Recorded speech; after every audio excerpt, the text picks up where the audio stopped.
Próxima hora y media vamos a informarles sobre todo lo que pasó y lo que va a pasar en el Congreso de la Nación.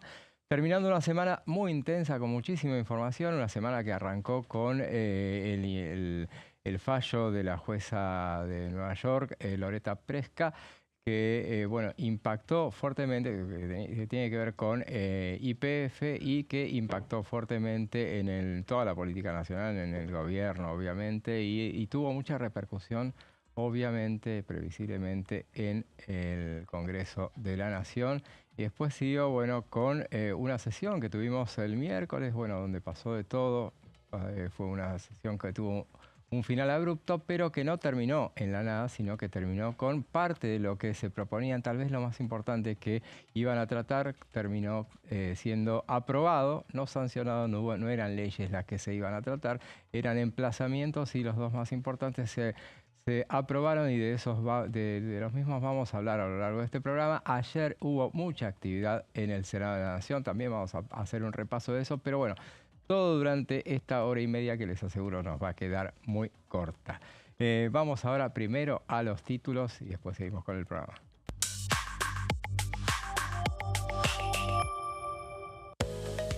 Avance del presupuesto 2026. Ingresó al Congreso el informe del gobierno en el que proyecta una inflación del 22,7%.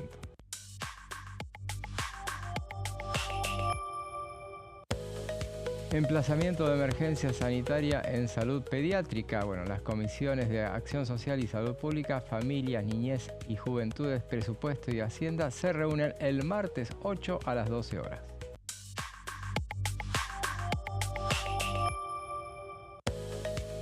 Y el otro emplazamiento que fue aprobado es el de financiamiento universitario. Las comisiones de Educación y Presupuesto y Hacienda se reúnen el martes 8 a las 16. Esos son los títulos principales de esta jornada. Y ya metiéndonos de lleno en este programa, les presento a quien me acompaña, como todos los viernes, Silvia Raxer. ¿Cómo estás? Buenas tardes a los televidentes, buenas tardes, José. Vamos a estar hablando hoy de un tema que es muy importante, el tema universitario, la crisis que hay en las universidades y la crisis que hay en el propio oficialismo por la pérdida de aliados sustanciales que no los ha perdido, que en esta ocasión los perdió en el tema del financiamiento universitario. Así es, y bueno, ese fue uno de los dos emplazamientos que se llegaban a aprobar. Recordemos, ¿cuántos había? 7 emplazamientos previstos. 7 emplazamientos. Había uno A ver, que dividía las aguas, ¿cuál era? que fue creo que el motivo también del fracaso de la sesión, que es el tema de las retenciones. Eso es, ese es el séptimo. Vamos a hacer un repaso ya si... ya que, Pero estaba después de esta votación, se había puesto para votar. era el séptimo. Sí, pero estaba puesto para votar, me parece que después de estos dos emplazamientos. Se aprobó universidades. Sí, y Garrahan. Ese se aprobó, la de emergencia pediátrica es el Garrahan, se aprobó. Y después venían, bueno, ponerles que retenciones puede ser, figuraba séptima, pero puede ser que lo podían correr en el orden. Salud mental, Alzheimer, pymes, uso horario.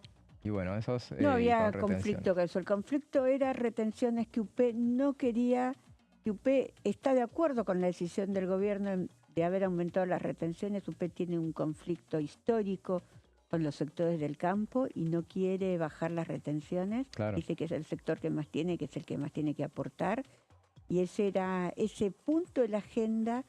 En realidad no se había acordado ningún punto de la agenda, vamos a ser sinceros. Claro. Esta sesión se caracterizó porque no fueron con acuerdos y eso se sintió adentro de la sesión. UP estaba muy enojado con los radicales de Democracia para Siempre, que también habían hecho su propio juego para la interna. Claro. Ellos jugaban la interna con el resto del radicalismo. Claro, pero no habían acordado ni con Encuentro Federal ni con la coalición cívica y menos con UP. Porque claro. Porque aparte, inclusive dentro de Encuentro Federal había un sector que decía, yo me siento si ponen retenciones, que eran los cordobeses, que son muchos diputados.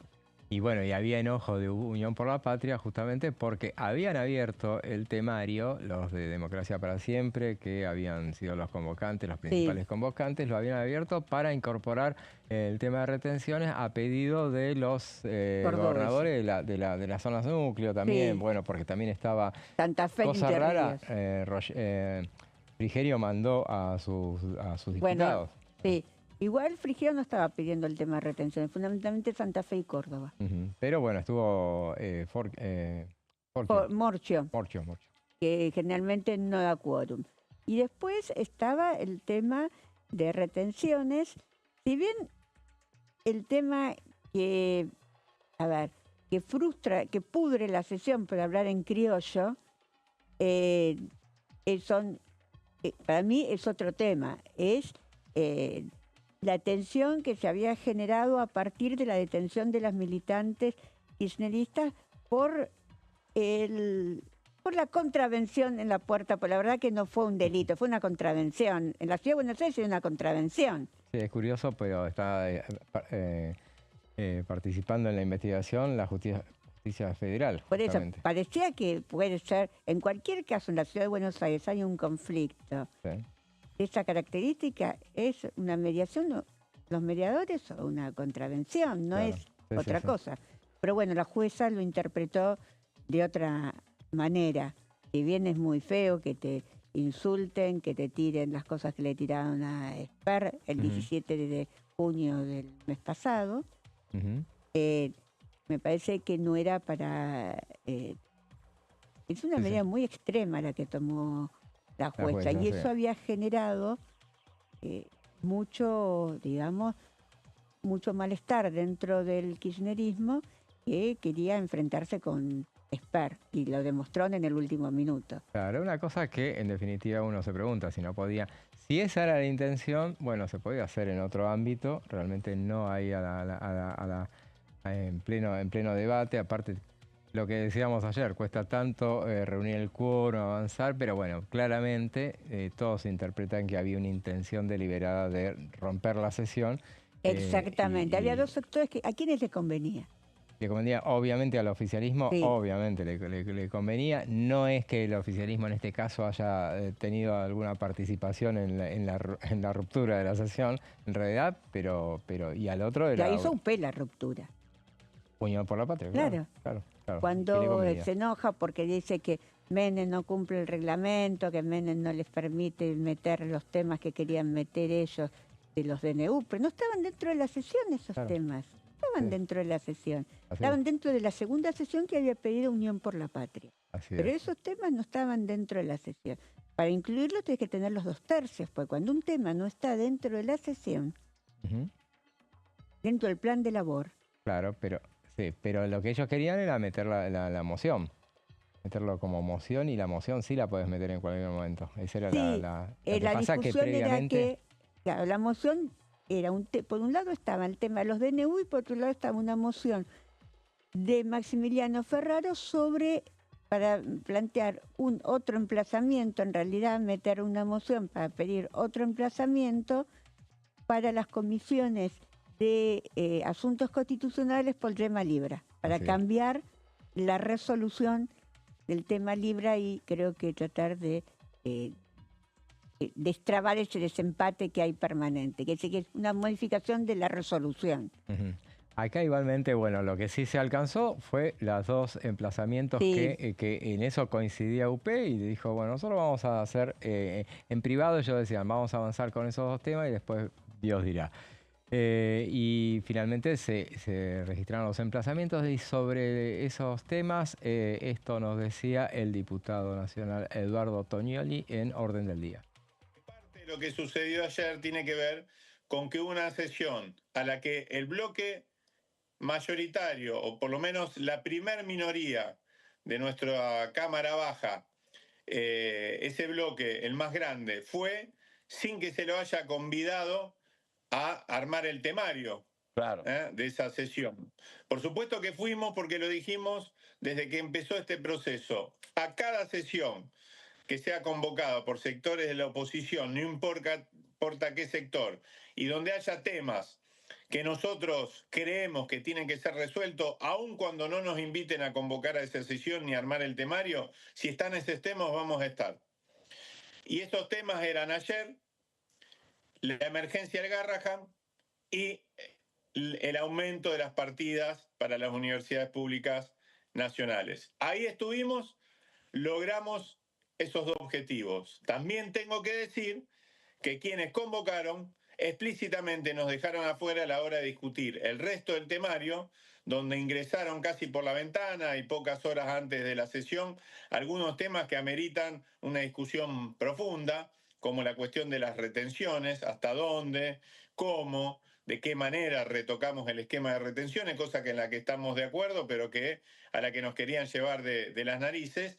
Y agrego que en ningún momento tuvieron la voluntad de incluir todos los proyectos que pretendíamos incluir, que pretenden dar de baja DNUs que le están haciendo muchísimo daño a las instituciones de la cultura, de los derechos humanos, a la Marina Mercante o lo que queda de la Marina Mercante en la Argentina. Todos esos temas, para no ofender a aquellos sectores de la oposición dialoguista que en su momento votaron, acompañaron las delegaciones legislativas de precisamente el Poder Legislativo al Ejecutivo y que no tienen intención en rever esos DNU, bueno, nos dejaron afuera explícitamente, ni siquiera permitieron que sumáramos la sesión convocada a las 2:30 para el final de esta primera sesión que se llevó adelante ayer. Todo esto genera un caldo de cultivo donde la verdad que nuestro compromiso tenía que ver con esos dos temas principales y todo lo otro íbamos un poco arrastrados por las circunstancias de la sesión. Pasaron cosas en el medio de la discusión de Libra, se terminó caldeando y terminó como terminó, ¿no? Escuchábamos al diputado santafesino Eduardo Tonioli hablando, bueno, de los emplazamientos, de la sesión en general. Vamos al primer emplazamiento que va a tener lugar, fue lo segundo que se votó y el plenario que va a tener lugar el martes, tal cual lo previsto, el martes a partir del mediodía. Son varias las comisiones que se van a reunir, son Acción Social y Salud Pública, Familias, Niñez y Juventudes, Presupuesto y Hacienda, son las tres comisiones que se van a reunir.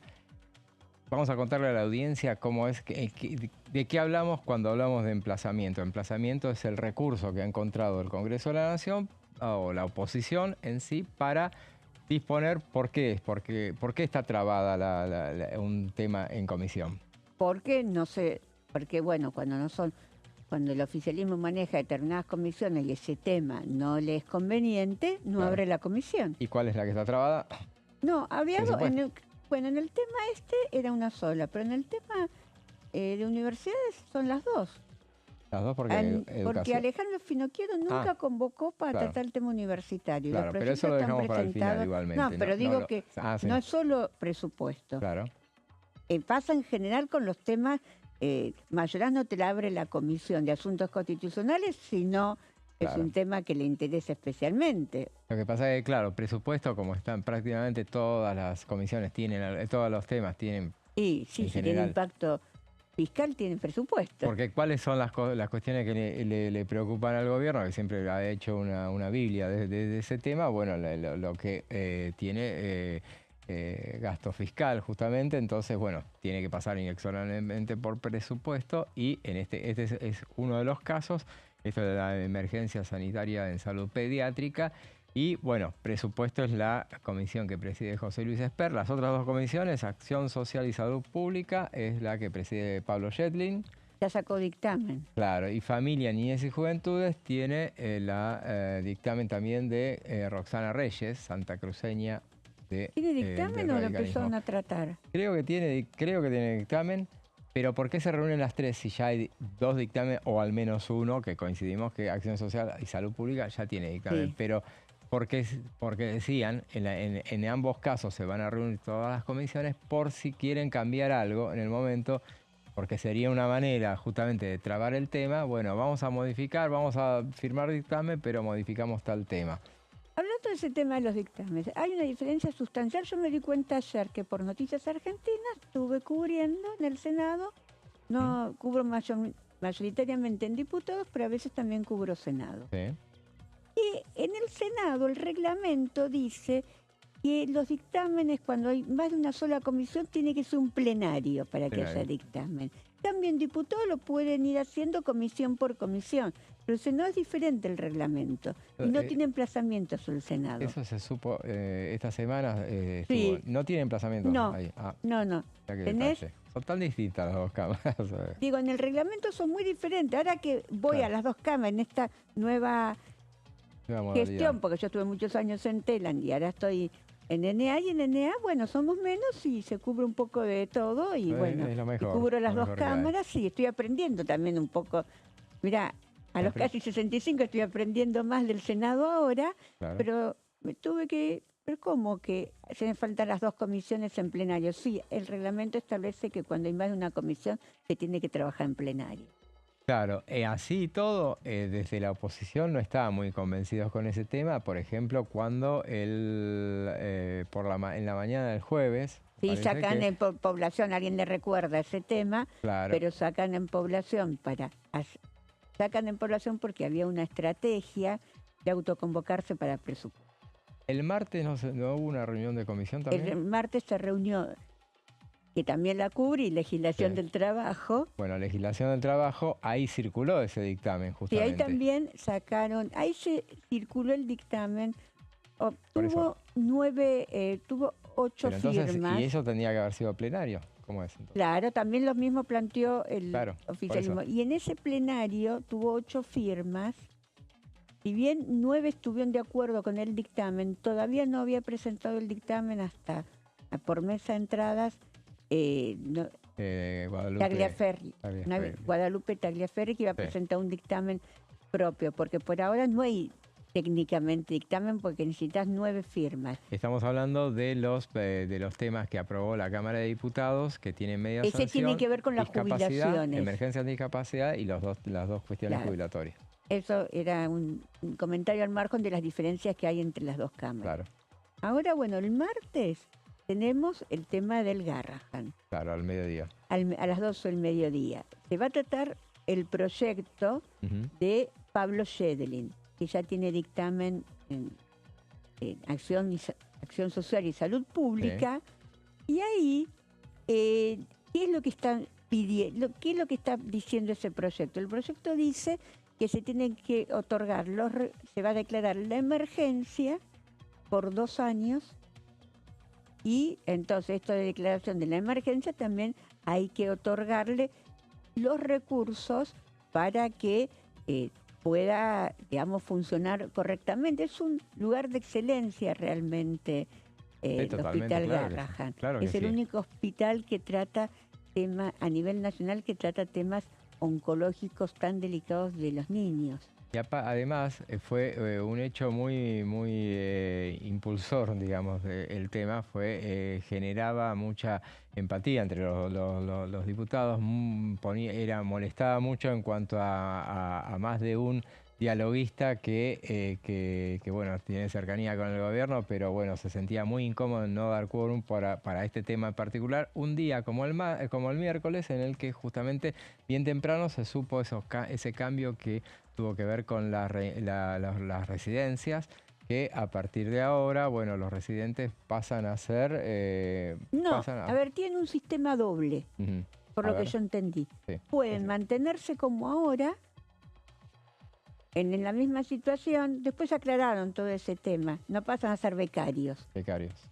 Digamos, pueden mantenerse como era, o también pueden mantenerse en la misma situación con otro régimen de cobro, que no le descontarían el aguinaldo, pero que serían casi como becarios, ¿viste? Claro, dejan de ser, en realidad dejan de cobrar aguinaldo. Y dejan de estar como, como una relación de dependencia, como un contrato. Y que, bueno, la verdad es que, bueno, ese tema generó mucha rispidez, mucha molestia y, bueno, fue una de las cuestiones bien temprano, empezaron a agitar las redes para convencer a los que estaban en duda para que dieran quórum, justamente para tratar ese tema, que finalmente fue el segundo tema en aprobarse, en el segundo emplazamiento. Sí. Recordemos que primero, ¿cómo es el sistema? Primero se trata de obviamente se sabe que no se va a conseguir. Se trata de buscar los 2/3 para tratarlo, debatir directamente en el recinto. Los 2/3 ¿por qué? Porque no tienen dictamen, son temas que no tienen dictámenes. 146 votos contra 85, no había 2/3, 146 votos para tratarlo y 85 en contra. Y después cuando se votó justamente el emplazamiento, ahí sí, colgado 164 a 66 y hasta los 2/3 estaban. Bueno, ahí estaban cerca, ahí estaban en los 2/3. Un tema, en el tema Garrahan. Sí. Los 2 diputados del MIR votaron a favor de habilitarlo por los 2/3. Tanto Sago como Falcón.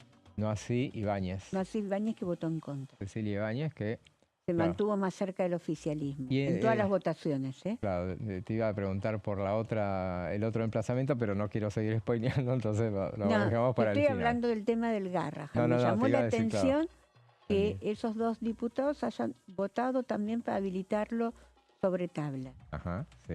Hoy Falcone hizo una nota en una radio y explicó que para ellos el ajuste llegó a un límite. ¿El ajuste? Llegó a un límite. Me parece que se están separando un poco de lo que... ellos están dentro del interbloque PRO, pero se están separando un poco de algunas políticas del gobierno de Javier. Estaríamos sobre el límite, pero sería importante escuchar la voz de Pablo Schettling, a ver si que estuvo en la bancada.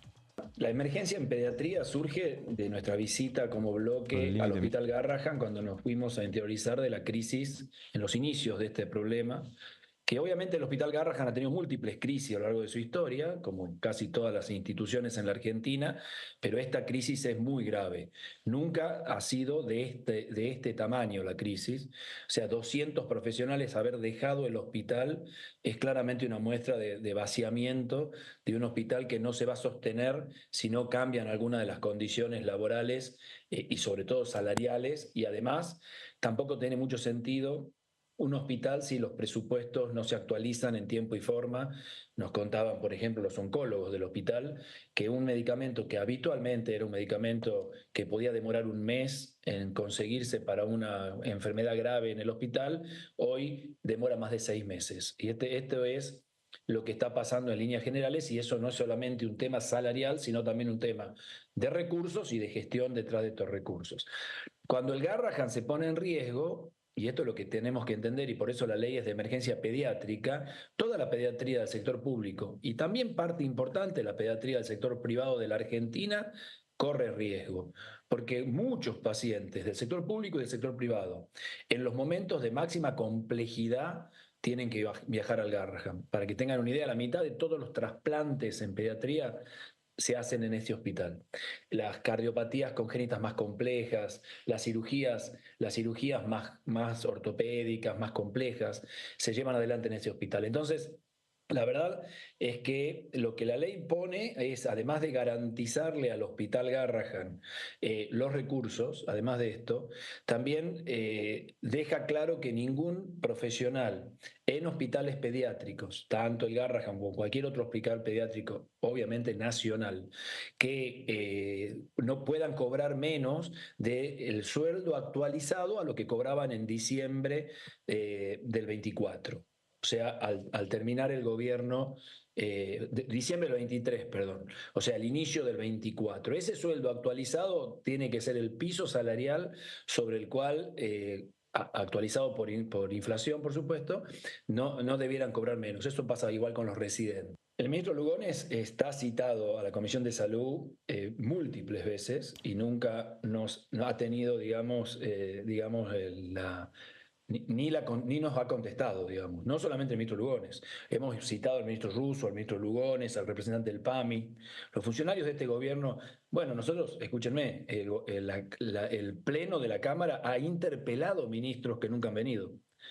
O sea, realmente estamos en una situación en donde las instituciones democráticas de la Argentina están en el famoso viva la pepa, digamos. La verdad es esa, ¿no? No hay ninguna... Cuando en otra época un ministro era interpelado, no había ninguna posibilidad que el ministro no venga a la Cámara. Y venía y debía responder las preguntas. Hoy hemos tenido ministros interpelados, bueno, además de las invitaciones que se cursan por las vías normales, que se han hecho y que nunca han venido. Así que yo decirte que voy a invitar a Lugones para esto, me parece que no tiene ningún sentido porque Lugones no va a venir. Escuchamos al diputado Pablo Yeldi y me parece importante cerrar el tema con su palabra. Vamos a un breve corte y después seguimos con más plenario.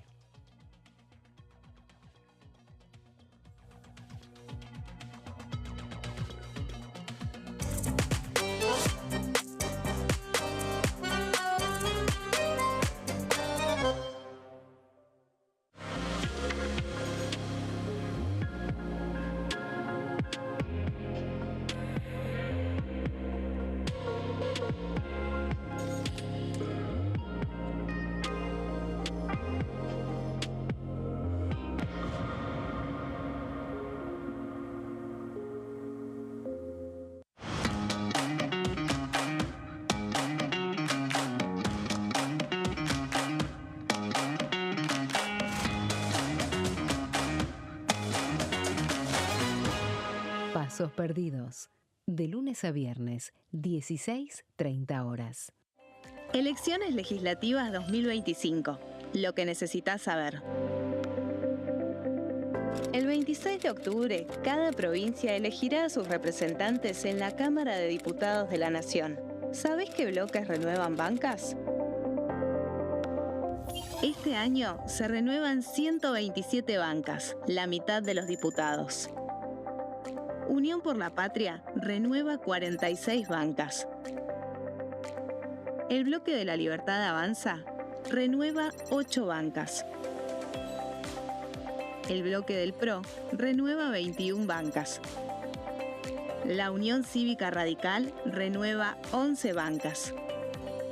Encuentro Federal renueva 7 bancas. Democracia para Siempre renueva 9 bancas. El Bloque del Frente de Izquierda renueva 4 bancas. Coalición Cívica renueva 4 bancas. Otros bloques renuevan 17 bancas. Elegí a tus representantes, tu voto, tu voz, tu futuro. Para más información, ingresá en www.argentina.gov.ar/elecciones-medio 2025. Dengue, Zika y chikungunya. Presta atención a estos síntomas. Si tenés fiebre alta, 38 o más, de 2 a 7 días de duración y dolor de cabeza, en especial detrás de los ojos, muscular y de las articulaciones, diarrea, dolor abdominal, náuseas y o vómitos, malestar general, cansancio, decaimiento, erupción en la piel, sangrado en nariz, encías u otras partes del cuerpo, no te automediques. Toma mucho líquido, usa repelente y acércate a un centro de salud.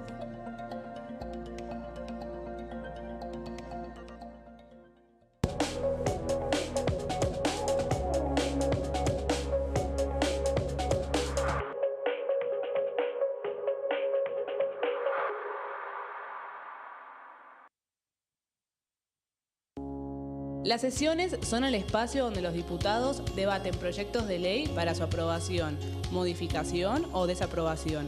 En una misma sesión se pueden tratar varios proyectos de ley. Desde el 1 de marzo, cuando el presidente las inaugura, se desarrolla el periodo de sesiones ordinarias. Entre el 1 de diciembre y el 28 de febrero se extiende el periodo de sesiones extraordinarias que solo pueden ser realizadas a pedido del presidente de la Nación. En el recinto, el bloque oficialista se dispone a la derecha del presidente de la Cámara, el bloque opositor mayoritario a la izquierda y en el centro los bloques con menos cantidad de integrantes. En el tratamiento, en general, los diputados tienen 7 minutos y los jefes de bloque entre 20 y 12 minutos conforme al número de legisladores que representen. La sesión es dirigida por el presidente de la Cámara de Diputados, que administra el uso de la palabra y las distintas instancias del funcionamiento. A la izquierda del presidente está el secretario administrativo, a la derecha el secretario parlamentario y debajo de él están los taquígrafos, que registran cada uno de los testimonios.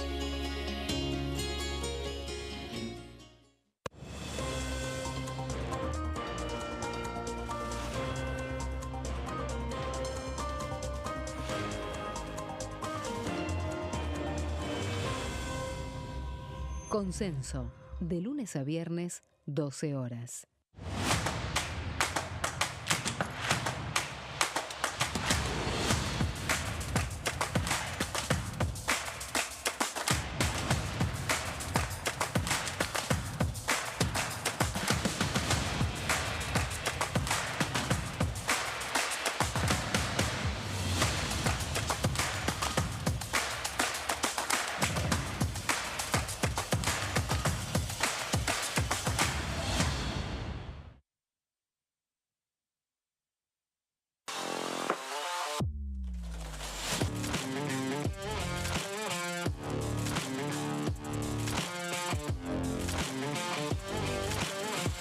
Orden del día, de lunes a viernes, 11 horas.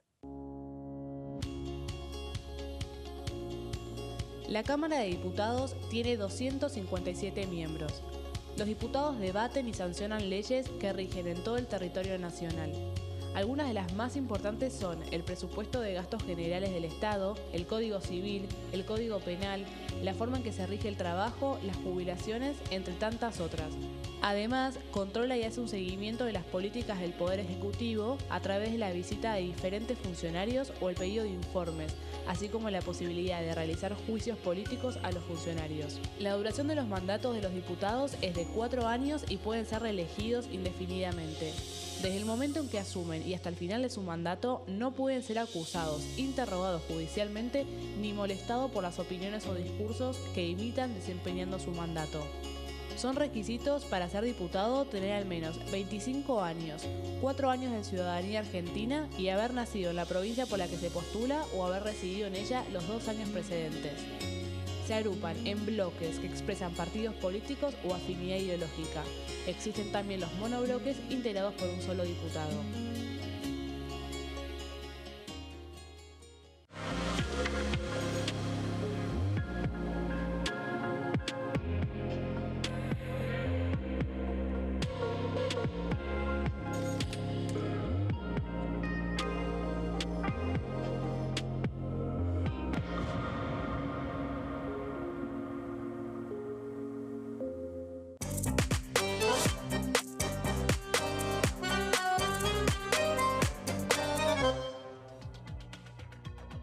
Seguimos con plenario y hablábamos al principio del programa sobre la noticia que, impactó el lunes pasado. Si bien era esperada por muchos, muchos no esperaban las dimensiones que podía llegar a tener, que era un fallo que se esperaba que fuera a tener la jueza neoyorquina Loretta Preska, que con relación a que interviene en el tema de el pago de la indemnización por la estatización de YPF. Y vamos a ver unas placas y vamos a recordar cómo fue todo el proceso, cómo fue que llegamos a donde llegamos. Y vamos a ver entonces unas placas para establecer un poco el conflicto judicial que se ha planteado con este tema a partir de la decisión de esta jueza, que había leído bastante sobre el tema y se esperaba que fuera muy contundente este fallo.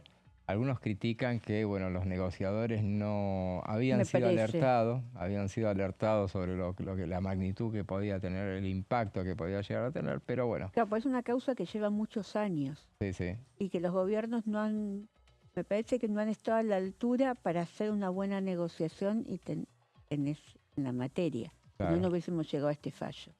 Y sobre todo el gobierno anterior, que es lo que te iba a decir. Justamente a lo mejor por ser parte interesada, me parece, en el tema, da toda la sensación, bueno, se desatendió bastante esta cuestión, que finalmente vino y ahí vemos, entonces vamos a las placas, bueno, sí. Entonces le ordenó la jueza Presca a la Argentina entregar el 50%, esto no es una condena, esto es la orden que estableció, porque la condena había sido pagar la indemnización de 16.100 millones de dólares en el juicio contra el país por la restatización de la empresa YPF. Ahora, la orden de la jueza es justamente que entregue el 51% de las acciones de YPF. O algo claro, lo que le está diciendo, tenés que modificar la ley, porque la ley se lo impide a la Argentina. Claro.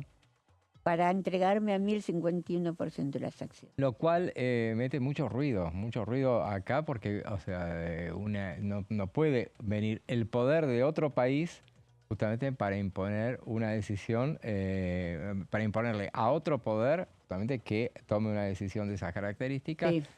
Sí. Bueno, al respecto, el diputado Pichetto anunció que iba a presentar un proyecto sobre este tema justamente para proteger la propiedad de YPF. Está claro que la Argentina no va a entregar, ningún gobierno va a entregar el pero aparte la ley se lo impide.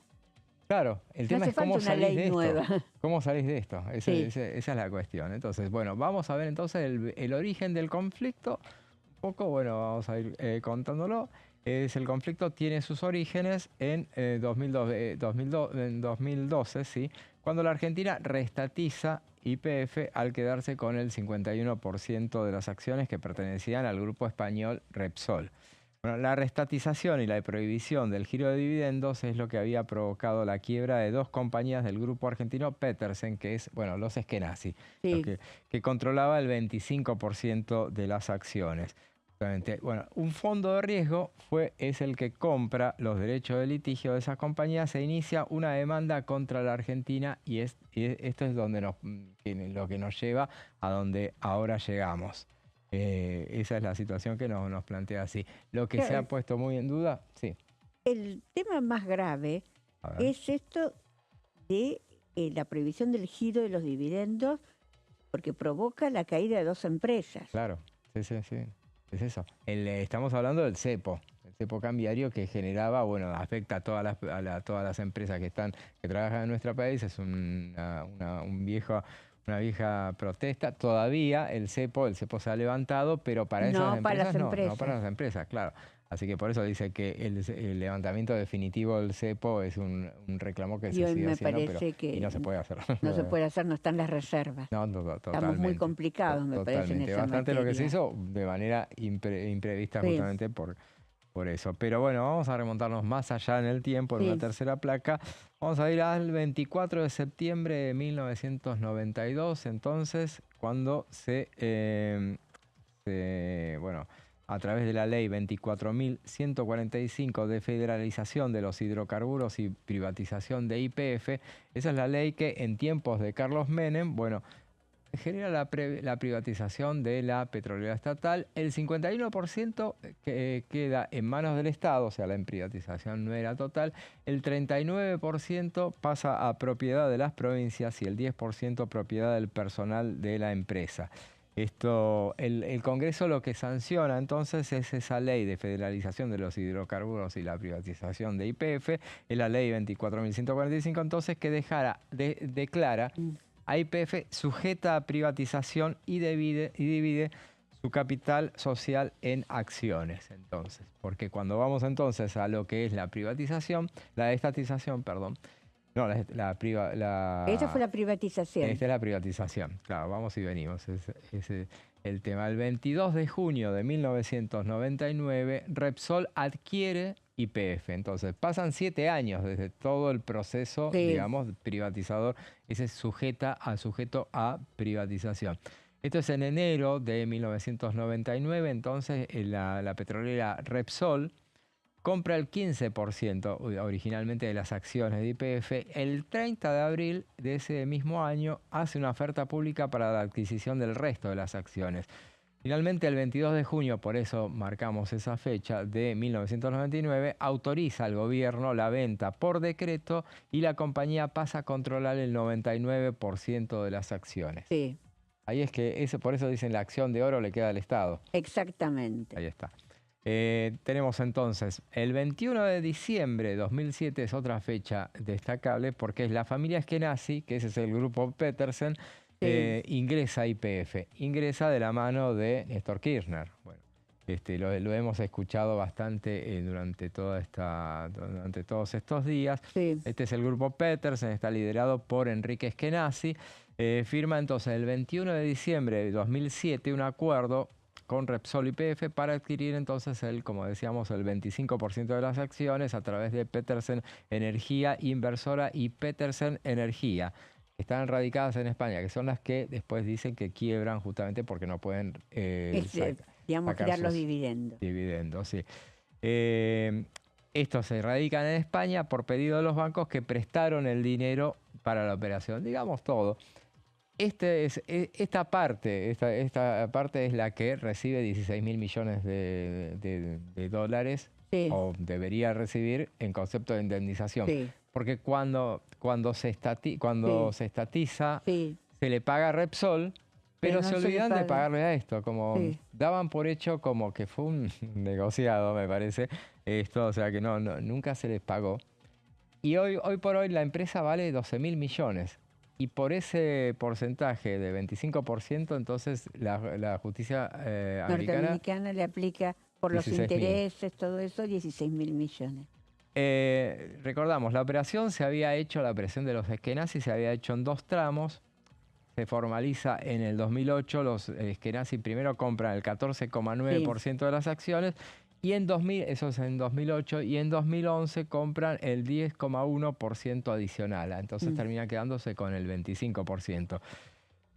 Ahora, no gastan un peso con eso. El grupo Petersen recurre a préstamos de bancos internacionales, que son los que dicen que les dijeron que radicaran las empresas en España. El Credit Suisse, BNP Paribas, Goldman Sachs y el Banco Itaú son los que prestan la plata. Y además, cosa más llamativa todavía, la propia Repsol le presta 1.000 millones de dólares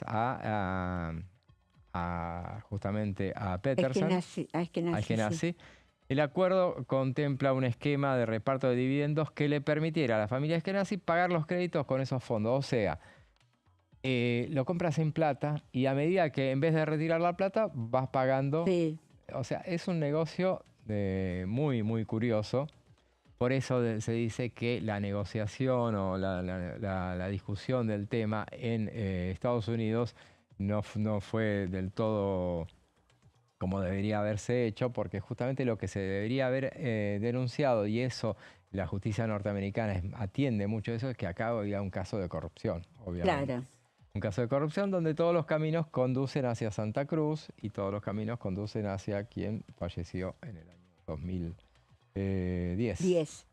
27 de octubre del 2010. Ahí, ya sabemos de quién hablamos.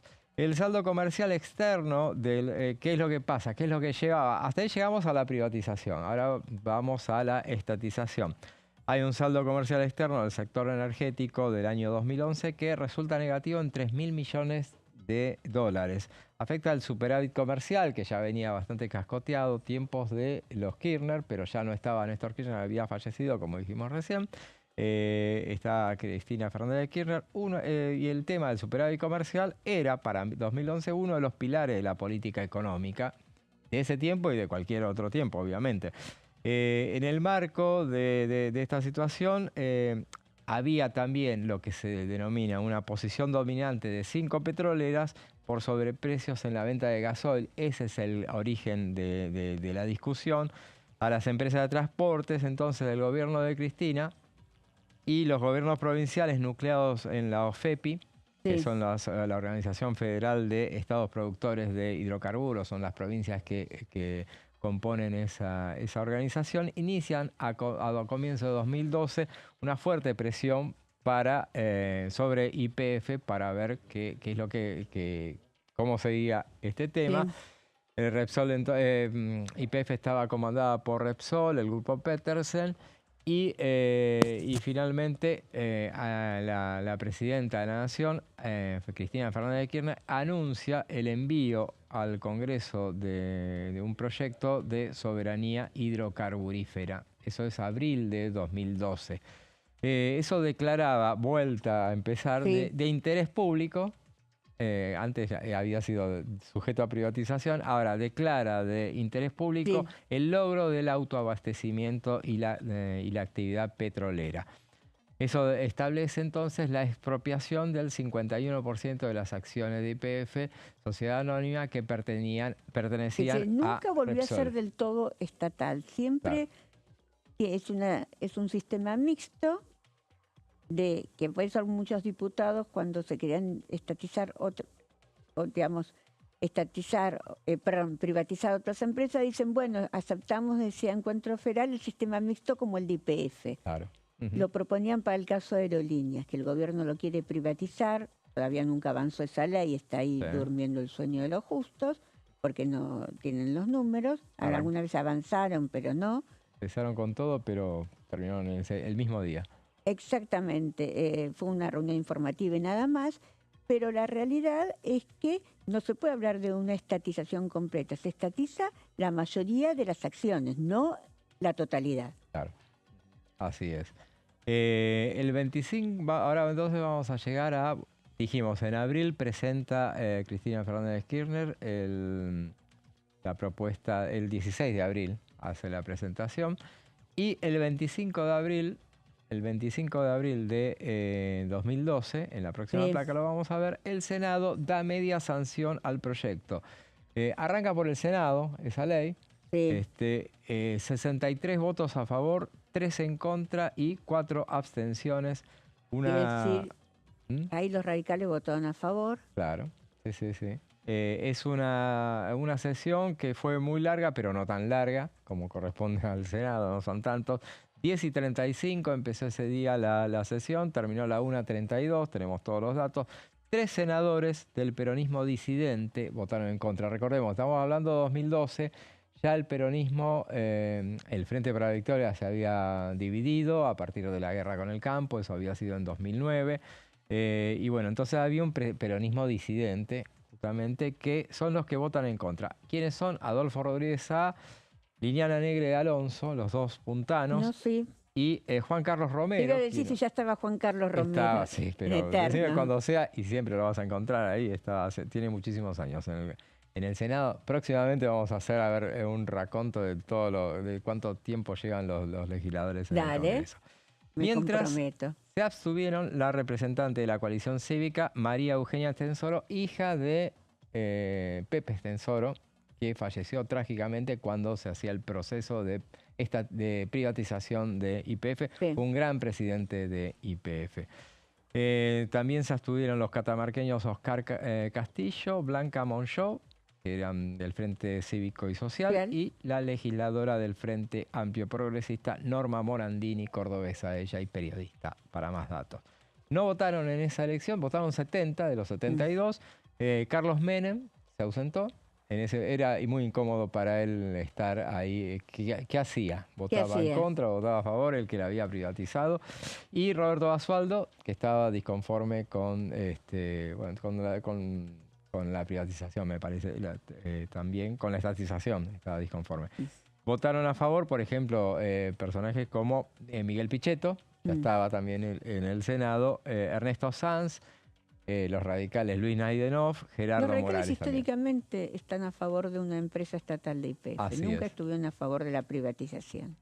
Así es. Y llegamos entonces, vean lo rápido que es el trámite de este tema, cuando tenés más mayorías, o sea, si en 2012 tenía mayoría de nuevo el Frente para la Victoria aparte una gran elección en el 2011, 54%. Claro, y aparte tenías a los radicales, a muchos que estaban a favor de este tema. El 3 de mayo entonces llegamos a 2012, sesión en la Cámara de Diputados. ¿Sabés cómo se abrió? Por ahí te acordás cuando te lo mencione, se abrió obviamente tocan el himno, esa sesión. Está la Camerata, participó en la apertura y estaban familiares de empleados y ex trabajadores de la petrolera que ejecutaron el himno nacional en el recinto de la Cámara de Diputados. Y ese día también, de paso, recordaron a las víctimas del crucero General Belgrano en esa oportunidad. Se convierte en ley, entonces la Cámara de Diputados, que el tema había empezado por el Senado, convierte en ley la expropiación con 208 votos a favor, 32 en contra. Más que los 2/3 de la totalidad, digamos. Ni hablemos, sí. O sea, 32 es nada en contra. Se promulga lo que es la ley 26.741, establece entonces la recuperación del control estatal de YPF. Tiene un amplio respaldo peronista, pero también el acompañamiento de buena parte de la UCR, el socialismo, Proyecto Sur, bloques provinciales que todos reivindican la recuperación de la soberanía hidrocarburífera. Vamos a ver alguna de las caras, a ver quiénes son los que terminaron votando a favor. Las caras nos remontamos, pusimos las caras que tenían entonces. Mucho más, ahí vemos a un mucho más joven con bigote. Me parece que en esa época tenía barba también, pero bueno, la foto más presentable que pudimos rescatar de esas épocas, desde Agustín Rossi, presidente del bloque del Frente para la Victoria, el camporista, el joven por entonces Andrés Larroque, también hoy no, ya camporista. Hoy ya no, camporistas, claro, justamente, y Mayra Mendoza, que hoy intendenta de la localidad de Quilmes. También votaron a favor, ahí veíamos a los kirchneristas que votaron a favor, a los radicales que votaron a favor, ahí lo tenemos a Ricardo Gil Lavedra, lo tenemos a Mario Negri y también a Ricardo Alfonsín, que bueno, votaron a favor de la privatización, la estatización, perdón, de YPF. También votaron a favor, y ya no radicales, sino ni el Frente para la Victoria, Victoria Donda. Tenemos en la próxima placa, lo vamos a ver si la tenemos. Victoria Donda, Pino Solanas, obviamente. Sí. No, y el juez que hoy justificó su decisión, que ayer hablaba y justificaba su decisión. Claro, porque tuvo un discurso muy encendido a favor de la estatización y bueno, ahora cambiaron los tiempos y tenía que justificar pero creo que todos, era otro momento y se entendía esa situación. Vamos a ver a quienes votaron en contra, la cara de aquellos que votaron en contra, y ahí la vamos a encontrar, Elisa Carrió, vamos a encontrar a Patricia Bullrich, 3 mujeres, y Graciela Camaño, que votaron en contra, una peronista, mira vos, votando en contra de la...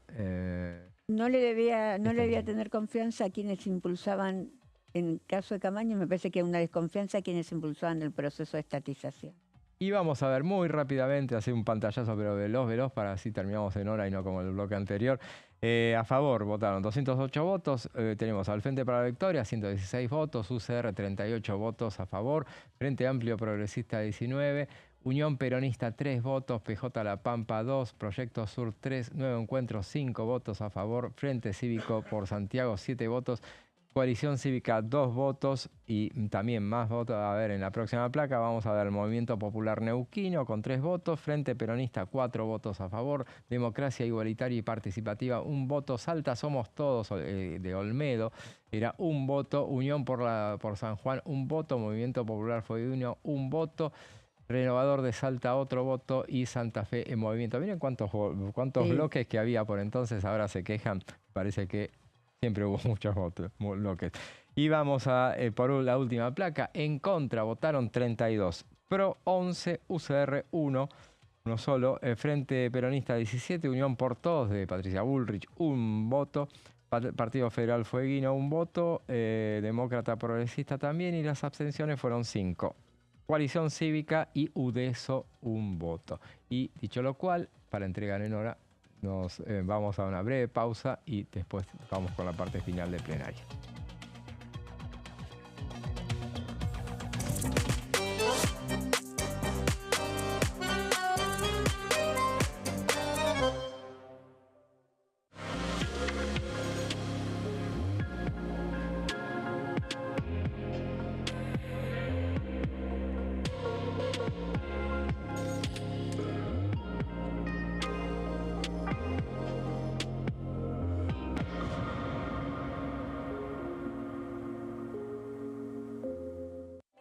Elecciones legislativas 2025. Lo que necesitas saber. El 26 de octubre, cada provincia elegirá a sus representantes en la Cámara de Diputados de la Nación. ¿Sabés qué bloques renuevan bancas? Este año se renuevan 127 bancas, la mitad de los diputados. Unión por la Patria renueva 46 bancas. El Bloque de la Libertad Avanza renueva 8 bancas. El Bloque del PRO renueva 21 bancas. La Unión Cívica Radical renueva 11 bancas. Encuentro Federal renueva 7 bancas. Democracia para Siempre renueva 9 bancas. El Bloque del Frente de Izquierda renueva 4 bancas. Coalición Cívica renueva 4 bancas. Otros bloques renuevan 17 bancas. Elegí a tus representantes, tu voto, tu voz, tu futuro. Para más información, ingresá en www.argentina.gov.ar/elecciones-medio 2025.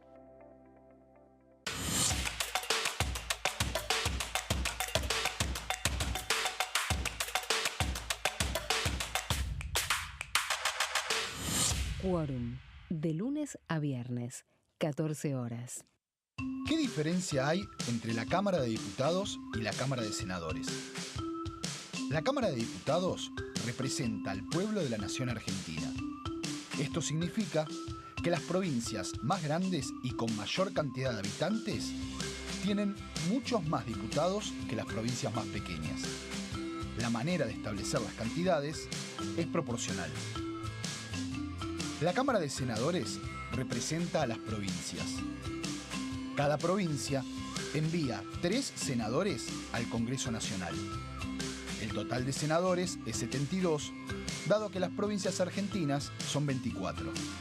Este es un número fijo. Por ejemplo, la provincia de Buenos Aires cuenta con 70 diputados nacionales y la provincia de Tierra del Fuego con 5. Pero tanto la provincia de Buenos Aires como la de Tierra del Fuego cuentan con 3 representantes cada una en el Senado de la Nación. Cada 2 años, el Congreso Nacional renueva la mitad de sus diputados y 1/3 de sus senadores nacionales. El mandato de los senadores es de 6 años, mientras que el de los diputados es más breve, dura solamente 4 años.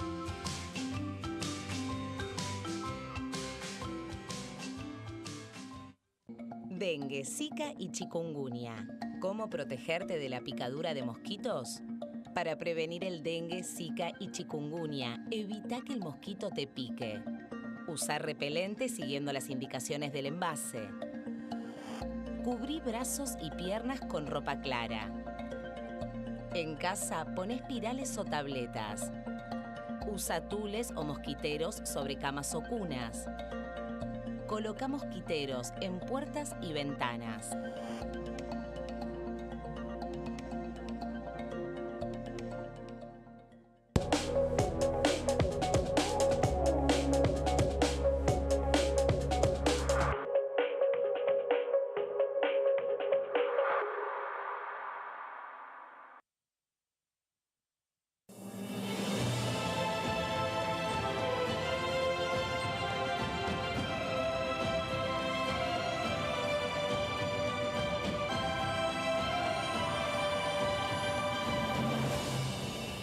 La bancada, de lunes a viernes, 13 horas.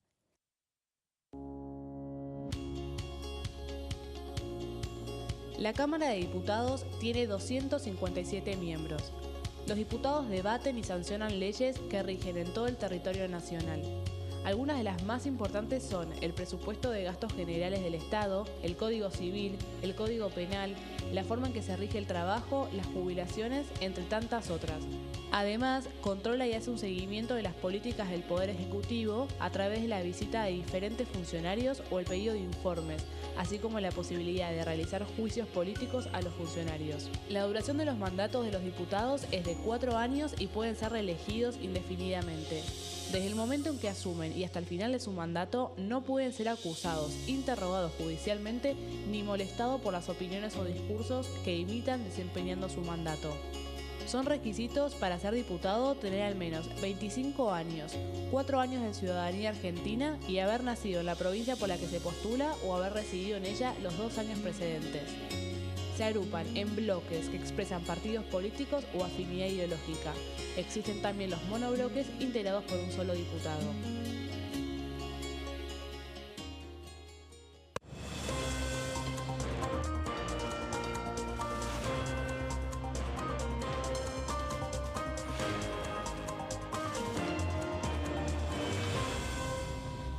Consenso, de lunes a viernes, 12 horas.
Tercer bloque de plenario, después del repaso que hicimos de la noticia de la semana, una de las noticias de la semana, que fue la decisión de la justicia norteamericana referida al destino de YPF. Bueno, la otra noticia legislativa por antonomasia fue sin lugar a dudas la sesión del miércoles pasado. Hablamos largamente de lo que es el pedido de emplazamiento, lo que va a ser el plenario de comisiones para tratar la emergencia pediátrica.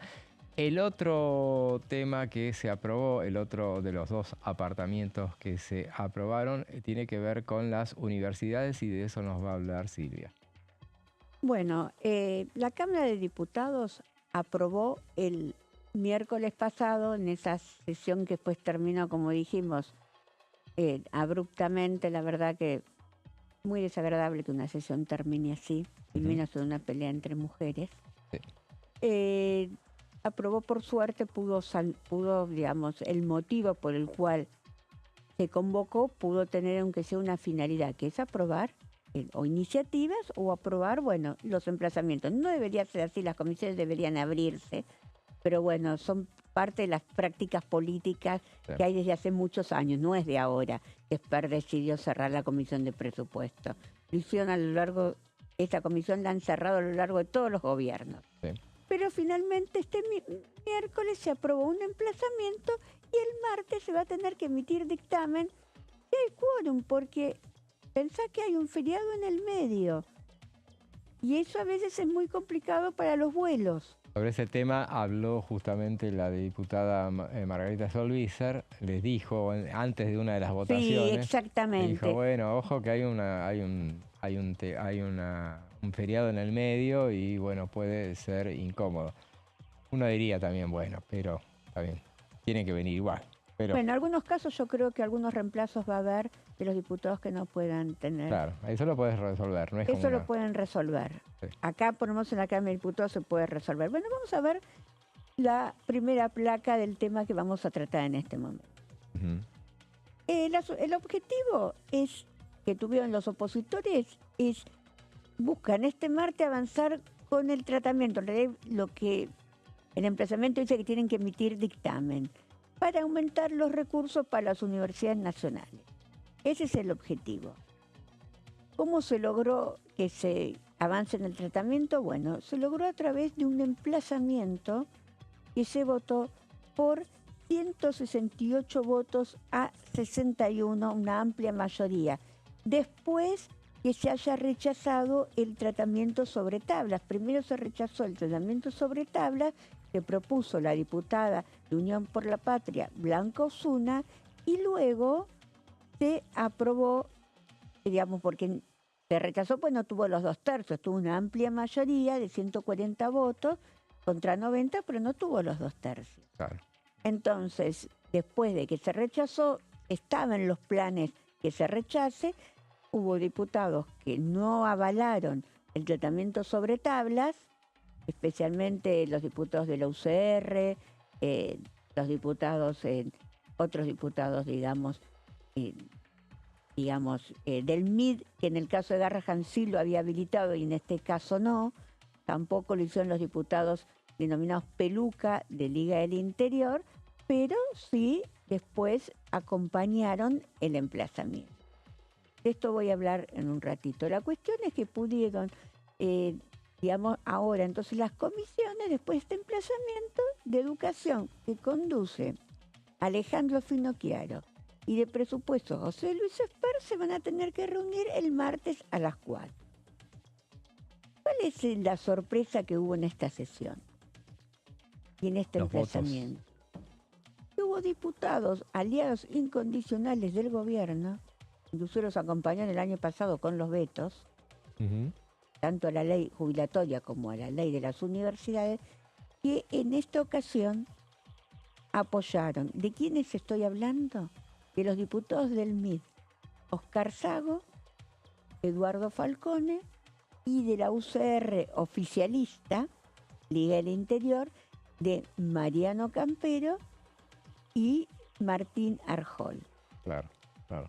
En el caso de Garrahan... Son dos de la...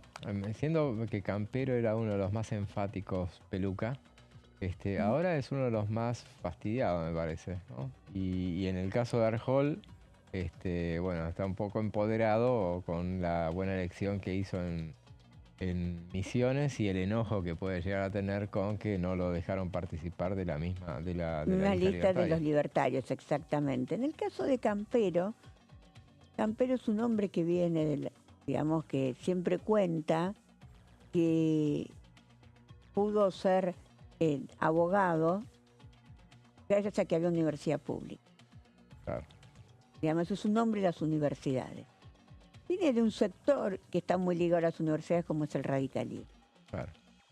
Pero aún así fue llamativo su voto. Claro. No tanto lo de independencia y producción y trabajo que vienen despegándose un poco del oficialismo y ya habían acompañado jubilaciones o por lo menos habían dado su voto favorable en el tema de jubilaciones. No el quórum, pero sí habían trabajado, digamos, habían acompañado a bloques opositores, en este caso. Entonces, pero sí llamó mucho la atención y hay como un distanciamiento de algunos diputados que eran aliados incondicionales del gobierno. Claro. Otros no, otros realmente siguieron cercano al gobierno, inclusive del PRO. Hubo muchos diputados del PRO que se ausentaron. Claro. Bueno, hubo 3 que votaron a favor del tema de las universidades. Digamos, 2 larretistas y la diputada de Corrientes, Sofía Brambilla, que también votó a favor, y Héctor Baldassi. Claro. Bueno, acompañaron esta propuesta, en el caso de las universidades. Y después tenemos otros diputados del PRO más cercanos a Mauricio Macri que directamente se ausentaron y solo votaron con el oficialismo los diputados cercanos a Patricia Bullrich.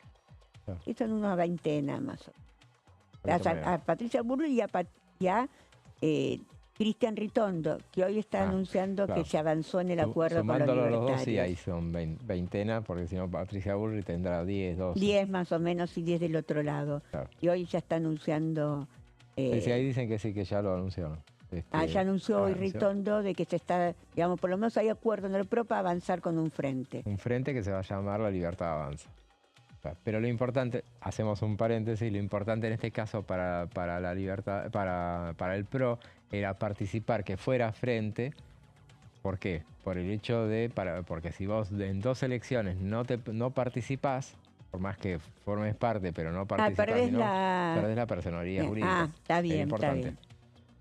Bueno, vamos a ir a la placa número 5. ¿Qué dice? ¿Qué es lo que se va a debatir el martes? El martes se va a debatir 6 proyectos. ¿Cuál es el proyecto central que se va a debatir?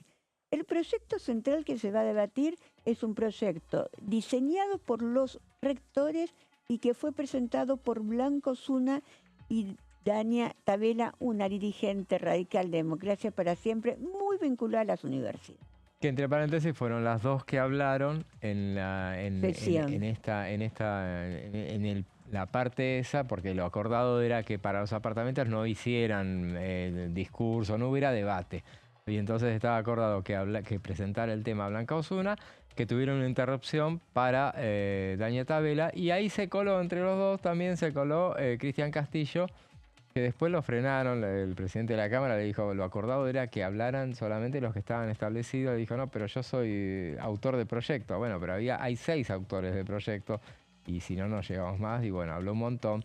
Digamos, Cristian Castillo es un tema muy caro, él es profesor universitario. Bueno, él quería hablar de ese tema y se dio el gusto. Exactamente. Bueno, ¿qué dice sobre los recursos? Dicen que deben asegurarse un monto fijo anual equivalente al 1,5% del PBI. Es un montón, David. Sí, claro. En el 2031. Mira, bueno. El 0,8, el otro día habló Francos, sí, es más o menos 6.000 millones. Son 6 billones de pesos. Sí. Hablándolo ahora sin tantos números. Sí. Y bueno, es un montón en el 2031 y en el 2026 empezar con un 1%. Igual. Es un dinero... Es mucho, es mucho. Es mucho, o sea, dinero. Está bien, porque para las universidades, si no la dedicas a eso, ¿qué vas a hacer? Pero bueno, para un momento de ajuste es complicado. Sí, igual toda la educación se había proyectado un 6% el PBI. Claro. Sí, un 1% no sería un monto para la cantidad de universidades que se necesitan y para fomentar un poco... digamos, la modernización de la Argentina va a venir de la mano de la educación, sí, de la ciencia y la educación. O no va a venir. O no va a venir, digamos, exactamente. Claro. ¿Qué dice con respecto a los salarios? Los salarios dice que el gobierno tiene que convocar a paritarias para compensar los aumentos que ha otorgado y la diferencia de la inflación desde el 2023 a la fecha, que si dio un aumento que compensa un 50% de la inflación, se tiene que dar la totalidad de la inflación. Ajá. Y después propone, no lo tengo en una placa, pero sí lo voy a contar, que se hagan, cuando ya esté equilibrado los salarios de acuerdo a la inflación, se establezca cada 3 meses de acuerdo a la inflación y se vayan actualizando. Así de forma automática. O llamándose a paritarias para acordar hacer esos acuerdos. Hay otro punto importante que están planteando los rectores, que se crea las carreras estratégicas, crear un fondo especial para carreras estratégicas. Eso hace falta mucho en la Argentina. Claro, sí.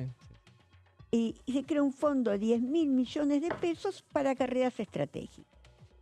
Y otro punto que me parece que es importante, el tema de las becas, porque hay muchos chicos muy capacitados, pero que necesitan para poder estudiar becas. Claro. En la Universidad de Buenos Aires y en todas las universidades.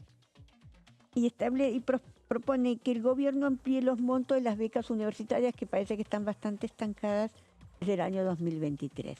Bueno, estos son puntos centrales que tiene el proyecto que van a tratar el próximo martes y que posiblemente tenga dictamen. Si no llega a tener dictamen el martes, lo tendrá a la semana siguiente, pero digamos... que van a tratar que sea el martes porque es el día que está convocada para hacer el emplazamiento. Capaz que otro día no logran que las dos comisiones se reúnan. Claro. Porque sí, casualmente uno de los diputados del PRO que conduce, Alejandro Finocchiaro, es un hombre cercano también a Cristian Ritondo y Patricia Bullrich, y que no la va a convocar a la... Claro. comisión. Claro. Pero bueno, en esta ocasión se va a hacer porque está el emplazamiento y bueno, va a tener, él es la cabecera de la Ahora se emplazó a la comisión, a las dos comisiones. a las comisiones, un plenario. ¿Hay emplazamiento? ¿El emplazamiento incluye el dictamen? O sea, y dice directamente, tiene que dictaminar. Dice, tiene que dictaminar el martes a las 16 horas. Eso. Se llama para dictaminar. Bien. No para hacer una reunión de convocar a... porque podrían haber empezado mucho antes, empezando convocando a los rectores, haciendo otra estrategia, pero bueno, la estrategia del oficialismo y sus aliados fue no citar a las comisiones. Pero no se emplaza a que después se trate, no tiene fecha para tratamiento en el recinto. No, los emplazamientos son para las comisiones. Después que están los emplazamientos, se piden las sesiones especiales, cuando está el dictamen. Después la idea de los opositores es tener el martes los dos dictámenes y pedir ya me parece que para los primeros días de agosto, no creo que sea para... No llegan, claro. A julio. Y no, porque hay un receso que, bueno, por lo menos el personal del Congreso en ambas cámaras hay un receso, las 2 últimas semanas de julio. Bueno, por eso se aprovecha esta semana, si no, con toda lógica os hubiera pateado para la semana siguiente, pero por si acaso lo hicieron esta misma semana, más allá del Sí, porque feriado. en el interior ya va a haber, después del 9 de julio, ya hay vacaciones. Creo que las vacaciones empiezan una semana antes, empiezan el 14, me parece que una semana antes que acá en la ciudad, y además, en provincia de también, Buenos Aires. Y se complica el tema de los vuelos y todas esas cuestiones, obviamente. Y vacaciones de invierno siempre es más complicado los vuelos. Ahora, elecciones así porque tampoco hemos tenido tantas elecciones, o sea... Bueno, no, pero hay cierre de listas. Vamos a hablar un poquito. ¿Puedo contar qué cierre de listas hay? A ver qué hay. A eso iba. Hay cierre de listas esta semana que viene, creo que el 12, en Corrientes. Corrientes, ¿no? Ahí hay 3 sectores que están enfrentados. Sí. El gobernador, que quiere impulsar a su hermano, Juan Pablo Valdés, Ricardo Colombi, exgobernador, que quiere volver a las huestes de la gobernación, y está el peronismo, que tiene su propio candidato, que es el intendente de Paso de los Libres. Y la Libertad Avanza, que va a ir con un candidato propio. Y la Libertad Avanza, que va a ir con un candidato propio. Hay un acuerdo que todavía no lo pude desgollar demasiado entre Carlos Camau y Valdés. Claro, que se mostraron el lunes, justamente en una foto, llamó la atención muchísimo, y el mismo día que se anunciaba que, bueno, no habían acordado el radicalismo gobernante en Corrientes con la Libertad Avanza. ¿Sabes por qué no acordaron? ¿Por qué? Porque le piden la gobernación. Alguien que tiene el primer lugar, alguien que tiene 62 intendentes. Claro. Que te piden la gobernación. Yo pensé que le iban a pedir los candidatos a diputados nacionales, que donde acá necesitan juntar mayoría. Claro. Me daba la sensación de la lógica. Sí. Bueno, pero capaz que para octubre hay algún acuerdo. Hoy no lo hay. Hoy no lo hay, sí. Y allá cerraron las alianzas. Y es una elección muy especial y que la Libertad Avanza no quiere mostrarse derrotado, porque justamente 7 días después vienen las elecciones de la provincia de Buenos Aires. Bueno, eso iba a hablar. El cierre de listas es el sábado 19 de julio. En la provincia de Buenos Aires. En la provincia de Buenos Aires. ¿Qué se eligen? Eso lo sabes muy bien. Estudiaste el bastante. Sábado 19 de julio cierran la lista de candidatos. Sí. Bueno, ahí van a tener que elegir, van a poner candidatos. Hablemos de los diputados y senadores, porque... Provinciales. Sí. Porque de concejales son un montón. Se eligen 96 diputados. Sí. No, perdón. No. Son 96 diputados, se eligen... 48, ¿no? No, perdón, son 92. Se eligen 46. 46, sí. Y 23 senadores. Bien. Se eligen diputados en la tercera sección electoral, hablando del conurbano bonaerense.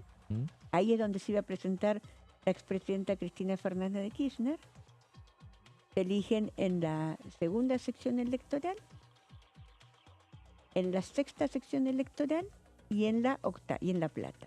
Claro, donde eligen diputados, no eligen senadores. No eligen senadores. Y donde se eligen senadores es, vamos a hablar de la primera.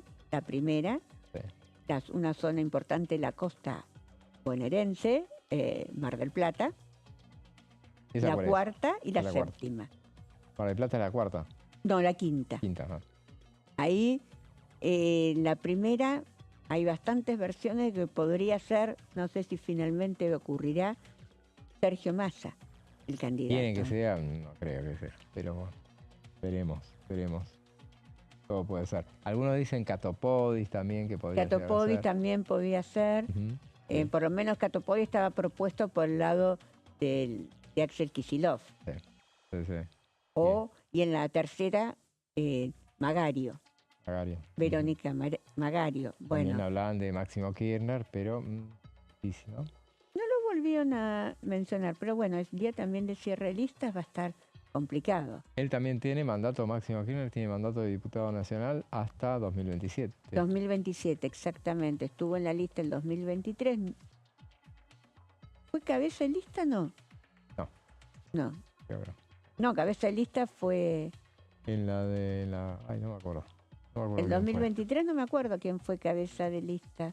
No, pero él no fue, seguro. Sí. Bueno, no importa. Ya lo verificaremos. Pero bueno, eso entonces... ¿No fue Tolosa Paz? No, en 2023 no me parece. Pero bueno. Me parece que sí. No nos quedemos... Que era ministra de Desarrollo Social y fue primera en la lista. ¿Primera? Bueno, sí. Pedida por Alberto Fernández. Que todavía, bueno... Hoy declaraba por la cuestión de violencia de género, hoy se presentaba a declarar, creo que está declarando todavía. Veremos qué es lo que sucede. Tenemos también, hubo mucha actividad, decíamos, en el Senado de la Nación. Ahí se presentó, está avanzando el proyecto de los gobernadores, que quieren justamente modificar el esquema de... Bueno, el tema es así, te cuento, porque lo vengo trabajando. Quieren modificar dos leyes. Sí. Una, quieren incluir que en la ley de digamos, en el tema de los ATN, que es una partida que se especifica en el presupuesto para las ayudas extraordinarias de las provincias, que en realidad se termina usando para ayudar en determinadas contingencias de las provincias y en algunas que no son contingencias. Sí. ¿Qué dicen los gobernadores? Queremos que esa partida se coparticipe y se envíe diariamente de acuerdo a los índices de coparticipación que le corresponden a cada provincia. Sí.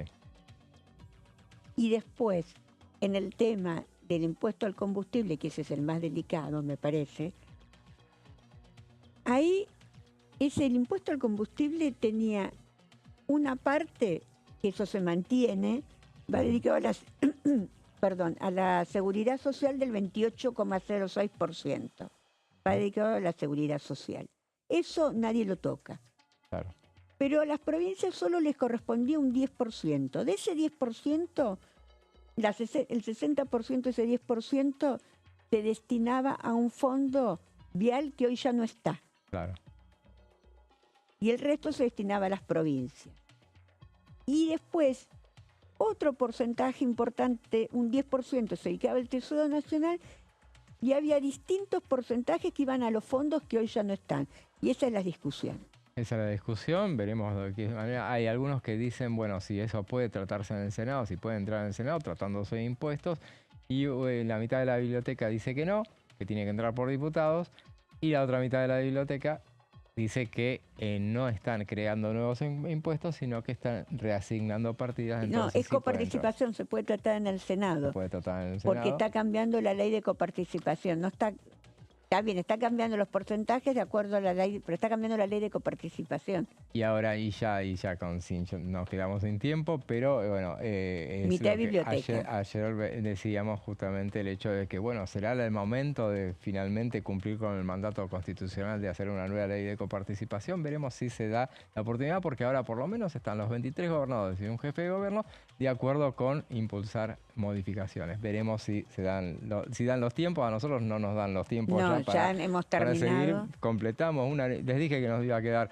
corto el espacio. Gracias, Silvia. Nos vemos el viernes que viene. Por supuesto, nuevamente. estaré acá, como siempre. Y con ustedes nos volvemos a ver el lunes que viene. Ahora en la continuidad informativa de Diputados TV. Los dejamos con Amanda Alma, Fernando Fracchelli y sus pasos perdidos. Y nosotros nos vemos entonces el lunes. Buen fin de semana.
Consenso, de lunes a viernes, 12 horas.